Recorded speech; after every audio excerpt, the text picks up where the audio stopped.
India vs England 5th test டே 2 தர்மசாலாவில் நடந்தது. இந்த match பொறுத்த வரைக்கும் இப்போதைக்கு இந்தியன் டீம் ஃபுல் கண்ட்ரோல்டு இருக்காங்க. இந்தியன் டீம் தோக்கிறதுக்கான வாய்ப்பு ரொம்ப ரொம்ப கம்மியாக இருக்குன்னே சொல்லி ஆகணும். இந்த டே 2 பொறுத்த வரைக்கும் ஓவரால் இந்த மேட்சை பொறுத்த வரைக்கும் ஃபர்ஸ்ட் இன்னிங்ஸில் வந்து பார்த்தீங்கன்னா இங்கிலாந்து 218 ரன்னுக்கு ஆல் அவுட் ஆயிட்டாங்க. அதுக்கப்புறம் இந்தியன் டீம் ஃபர்ஸ்ட் இன்னிங்ஸ் ஆனாங்க. ஃபர்ஸ்ட் இன்னிங்ஸில் வந்து பார்த்தீங்கன்னா 473 ரன் அடிச்சு 8 விக்கெட் இழந்து வந்து பார்த்தீங்கன்னா இன்னும் பேட்டிங் ஆடிட்டு இருக்காங்க.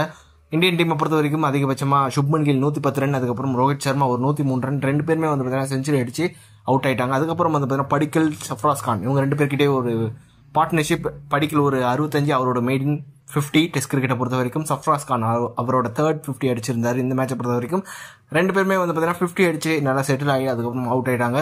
அதுக்கப்புறம் ஒரு மினி கொலாப்ஸ், த்ருவ் ஜூரல் 15 ரன்ல out, Ravichandran Ashwin duck out.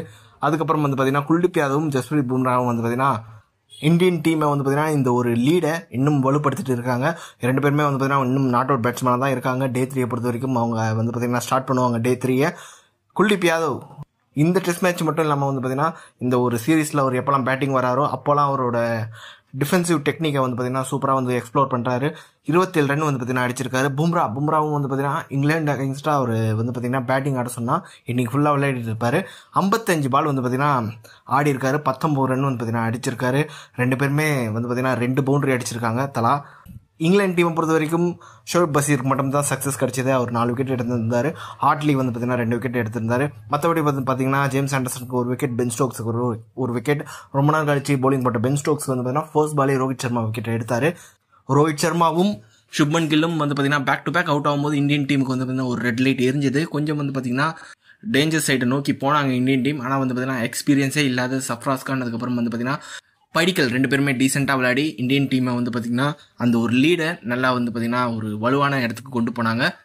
Overall இந்த ஒரு டெஸ்ட் மேட்சை பொறுத்த வரைக்கும் இந்த சீரீஸ் முழுக்கவே வந்து பார்த்தீங்கன்னா யங்ஸ்டர்ஸ், இந்தியன் டீமோட யங்ஸ்டர்ஸ் வந்து பார்த்தீங்கன்னா சூப்பராக பர்ஃபார்ம் பண்ணியிருக்காங்க. இந்த மேட்ச்லேயும் படிக்கல் அவரோட ஃபர்ஸ்ட் மேட்ச்லேயே வந்து பார்த்தீங்கன்னா ஒரு 50 அடிச்சிருக்காரு. அதை வந்து பார்த்தீங்கன்னா செஞ்சுரியாக கன்வெர்ட் பண்ணிருக்கலாம். இருந்தாலும் வந்து பார்த்தீங்கன்னா அவரோட பேட் லேக் அவுட் ஆயிட்டாரு.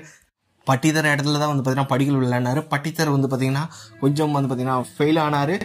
அவரோட ஆப்பர்ச்சுனிட்டி வந்து பார்த்தீங்கன்னா மிஸ் பண்ணாரு. ஆனால் படிக்கல் அப்படி இல்லை, அவரோட ஆப்பர்ச்சுனிட்டியை கிடைச்ச சான்ஸை வந்து பார்த்தீங்கன்னா கரெக்டாக பயன்படுத்தினார்னே சொல்லி ஆகணும். ஓவரால் இப்போதைக்கு இந்தியன் டீம் நல்ல பொசிஷனில் இருக்காங்க.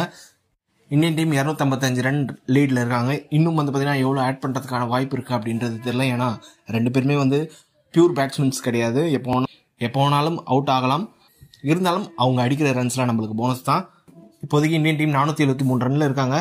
500 கிட்ட வந்தால் ரோஹித் சர்மாவே டிக்ளேர் பண்ணுறதுக்கான வாய்ப்பு இருக்குது. வெயிட் பண்ணி பார்க்கலாம் இந்தியன் டீம் டிக்ளேர் பண்ணுறாங்களா, இல்லை வந்து பார்த்தீங்கன்னா இங்கிலாந்து டீம் வந்து பார்த்தீங்கன்னா இந்தியன் டீம் ஆல் அவுட் பண்ணுறாங்களா அப்படின்றத. ஓகே, உங்களை பொறுத்த வரைக்கும் இங்கிலாந்து டீம் இந்த ஒரு சுச்சுவேஷன்லேருந்து இந்த ஒரு டெஸ்ட் மேட்சை வின் பண்ணணும்னா என்ன பண்ணணும் அப்படின்றத வந்து நீங்கள் கமெண்ட் பாக்ஸில் டைப் பண்ணுங்கள். இந்த வீடியோ பிடிச்சிருந்தா லைக் பண்ணுங்க, ஷேர் பண்ணுங்க, நம்ம சேனலை மறக்காமல் சப்ஸ்கிரைப் பண்ணி வச்சுக்கோங்க.